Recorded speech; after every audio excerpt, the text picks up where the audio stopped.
Oh, yeah. Hey, Nick Cage here. Hi. Yeah. It's, me. I'm on YouTube now. I don't know why or how, but I was told to come on here as a guest for the Jay Shrey Way. He's promoting my new movie. He's going to be talking about it. He's some wannabe critic, so let's just hope he has good taste, and let's hope he's kind. Yeah.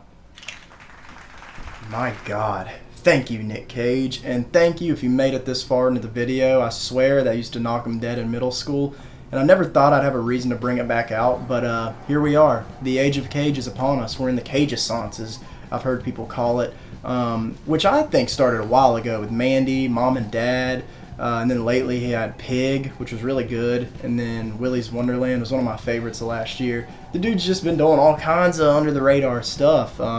After he already had a crazy iconic career in the 2000s. It's kind of awesome. That's what I love about this guy and appreciate is the way his career is just like went up and down, and the high points are so high that it like makes the low points even high. It's really crazy. He's a very charming, wild actor, and yeah, I guess he has a little bit of a sour taste to some people, and if you're one of those people, I don't know why you're watching this. Yeah, I don't know why you care about the movie even. You have to really know. I mean, you know what the movie is. The Unbearable Weight of Massive Talent. One of the most obnoxious titles probably since Extremely Wicked, Shockingly Evil, and Vile. God, it's the last time I've ever bringing that movie up. But yeah, this movie is obnoxious on its approach. The trailers are silly and wacky as hell. And the movie is. It's pretty much like an episode of SNL with Nicolas Cage as a guest star. Every scene they put him in these weird, funny scenarios, and there's a spy element to it. All these things that you would see an SNL character do without the costume changes and all that. Well, I guess actually there is a little bit of that, and that's when the movie really ramps up. But yeah, they make fun of a lot of his career. They celebrate a lot of it, and it's very touching. As a movie lover, it really connected with me because I feel like cinema gets me through a lot of the days, and they touch on that. Pedro Pascal has a really touching moment at his birthday party. Javi is his character, but yeah, he has a very touching moment, kind of encapsulating that feeling of movies just being more important than we really can sum into words, and connecting people, and there's a bromance aspect to this movie that's everybody's gonna like. That's the real selling point of the movie, and yeah, you can't help but get washed up in it. It's great. It's not going to make you like cry, I don't think, but it's very endearing, very likable. Two likable guys. I mean, Pedro Pascal is pretty much universally loved, and it's awesome. He's amazing in this. I don't know where he was for the early ages of his life, because I haven't really seen him until these past 5-6 years, but yeah, he's so good, and I just want to keep seeing him in stuff. He just is an instant draw, and he's amazing in this. He's so funny and vulnerable. He plays a very vulnerable version that you've never really seen of him. He has on a puppy dog face for like almost all his scenes, and I couldn't help but just be like, damn, like this is different for him. He has that sensitive side as Mando with Grogu, but this is different. Like Nick Cage makes his character feel like a little kid, and he acts like a little kid in a very lovable way, to where you're just like, you just want to bring him in and hug him, and you want Nick to do that the whole time. You're like, come on, dude, like you gotta accept this guy. And yeah, the story, it plays out well.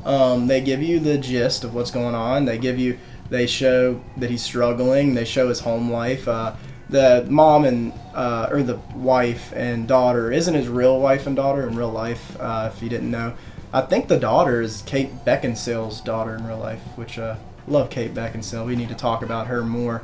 But yeah, they were great. The daughter has a really captivating spill of dialogue at a dinner table, and yeah, I couldn't help but be moved by that. It's something that a lot of people could hear.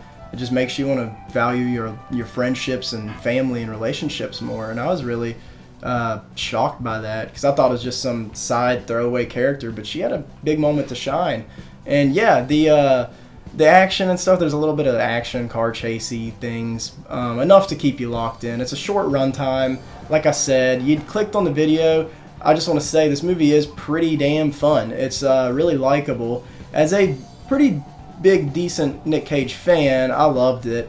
I wasn't like over the moon about it, but I couldn't help but just appreciate that it happened. And it's pretty cool, man.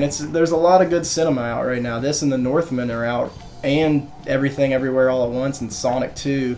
I don't know the last time we had. I haven't seen The Northman. I want to see it tomorrow, but I have a really good feeling I'm going to love that. And yeah, it's just a big lineup right now. And this is a good one to just kind of sink your toes in and just kind of shut your brain off. It's one of those movies. It doesn't require a lot. It's a derivative plot we've seen done in a lot of things, and they know that. And it's funny, they make fun of Nicolas Cage having like straight to DVD moments and stuff like that. And this movie almost looks and is directed like a Redbox rental straight to DVD movie. I don't know if that was on purpose, but I'm gonna say it is and act like it's a hidden genius side of this film. But yeah, I would give it probably like a 2.5 out of 5 stars. Definitely a fun little summer, spring watch just to go check out. And I actually wore this shirt for kind of a memoriam of the Nicolas Cage Superman that never happened. I just wanted to end on that. I almost forgot to bring that up. But yeah, I'll put a picture up here. Nick Cage was going to play him. He did a costume fitting and everything. Don't know if we're lucky that didn't happen or not. But yeah, something to think about. I thought they'd bring that up. I know I always talk about superheroes, but I did find it weird that they never bring up Ghost Rider in this movie. Not trying to spoil it. I don't know if you care that much to be spoiled for this. But yeah, Ghost Rider was a huge action era for him, and they don't acknowledge it at all. I don't know if it's a legal thing or what, but I was very shocked by that. I thought there'd be a lot of on-the-nose bashing, roasting of Ghost Rider, and you don't get that. But you get a solid movie. It's a fun time. Mainly go for Nick Cage. Come out being a bigger Pedro Pascal fan. At least I was by the end, which I didn't think was possible because I already loved the dude. And yeah, this movie is really fun. Check it out, and check out my review sometime in the next few days for The Northman. Super pumped for that one. Might be one of my favorites lately. I love Robert Eggers, so yeah, we'll see. Thanks for tuning in, y'all. See you next time.